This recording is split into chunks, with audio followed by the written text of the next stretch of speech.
À partir du 23 septembre, les monuments municipaux seront éteints à 22 h à Paris. Elisabeth Lévy dénonce une mesure faussement vertueuse. C'est la dernière trouvaille du progressisme écolo, éteindre la ville lumière.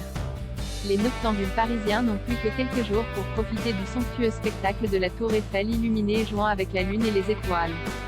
Soyons honnêtes, pour la Tour Eiffel, l'éclairage sera maintenu jusqu'à 23 h 45, heure de départ du dernier visiteur.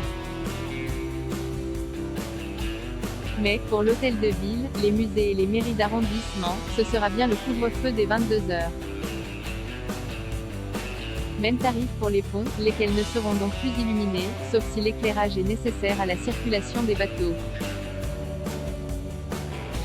Toutefois, dans sa bonté, Anne Hidalgo a refusé d'arrêter l'éclairage des rues, pour des raisons de sécurité. En attendant, la place de l'Hôtel de Ville, le Carrousel du Louvre ou le Champ de Mars ont toutes les chances de devenir des coupe-gorge. En effet, sur ces sites, ce sont les monuments qui éclairent l'environnement. Cette mesure fait partie d'un grand plan qui doit permettre à Paris de réduire de 10% sa consommation énergétique.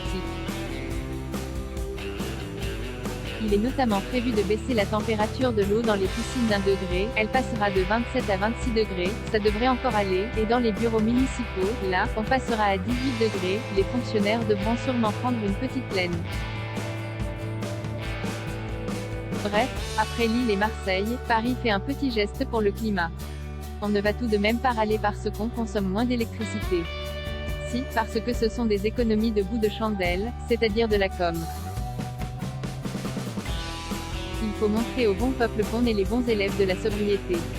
On va économiser quelques millions, sur un budget parisien qui avoisine les 10 milliards, avec une dette de 7,7 milliards, laquelle a doublé sous Anne Hidalgo.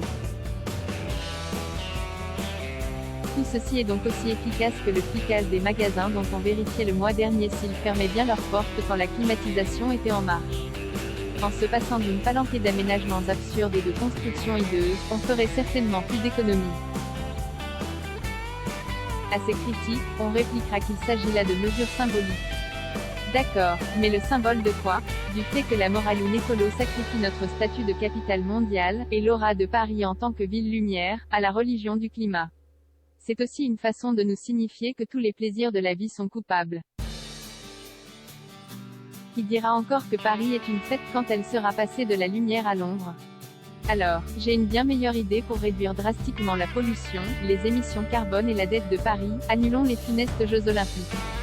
Capital Prize, 20,27 € UCED et New Available from 1,79 €. Cette chronique a d'abord été diffusée sur Sud Radio. Retrouvez Elisabeth Lévy chaque matin à 8 h 10 dans la matinale de Patrick Roger. À lire aussi, du même auteur Montpellier, Le Progrès qui n'en est pas un abonné. Paris sera toujours Paris. Mais, est-ce bien sûr? Quand les poètes voyagent.